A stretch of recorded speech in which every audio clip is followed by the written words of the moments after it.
पिछले सेशन में हमने माईसीक्वल की डेफिनेशन की जानकारी ली थी। माईसीक्वल है क्या, इसकी जानकारी हमने पिछले सेशन में ली थी।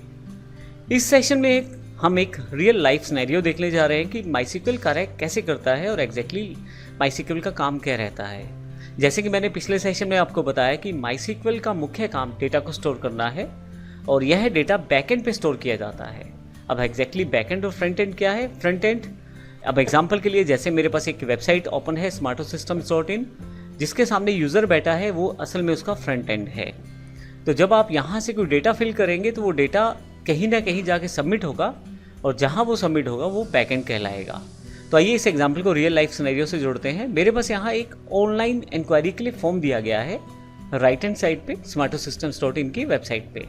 अगर मैं इसे क्लिक करूँ तो मुझसे जानकारी मांगी जाएगी, नाम, ईमेल और फ़ोन नंबर। अगर मैं इसे फिल कर दूं और स्टार्ट चैट कर दूं या सबमिट, जैसा भी ऑप्शन फॉर्म के साथ रहता है, तो ये डेटा कहीं ना कहीं जाके स्टोर हो जाएगा। तो एग्जैक्टली वो जो डेटा स्टोर हो रहा है वो कहीं ना कहीं बैकएंड में किसी जगह पर तो स्टोर हो रहा है और असल में वही माईसीक्वल सेटअप है जहां उसे स्टोर किया जा रहा है। तो आइए देखते हैं इसको प्रॉपर एग्जाम्पल के रूप में। अब यहाँ मेरे पास एक प्रेजेंटेशन अवेलेबल है जिसमें यदि आप देखें तो लेफ्ट साइड पे फ्रंट एंड है। अब फ्रंट एंड क्या है? वो सेगमेंट जहाँ से आप डेटा एंटर कर सकते हैं।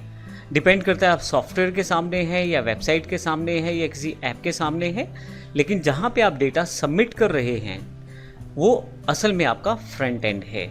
मोटे तौर पे फ्रंट एंड जो रहता है, जैसे वेबसाइट्स का HTML, CSS या PHP के साथ तैयार रहता है या वर्डप्रेस जैसे टूल के साथ, और इसी तरह से एंड्रॉयड ऐप में आपके पास ऐप का फ्रंट एंड रहता है। अब ये लेफ़्ट साइड जो आपके पास है ये सारा फ्रंट एंड सेक्शन है, जैसे मैंने अभी आपको दिखाया भी था।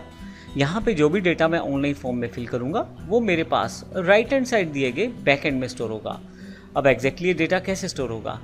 इस डेटा को हम अलग अलग RDBMS से स्टोर कर सकते हैं, जैसे माईसीक्वल जो एक ओपन सोर्स सॉफ्टवेयर है, SQL, Oracle और Access, और इसके अलावा आपके पास माइक्रोसॉफ्ट का SQL सर्वर भी अवेलेबल है। इनका प्रयोग करके आप अपने डेटा को बैकएंड पे स्टोर कर सकते हैं।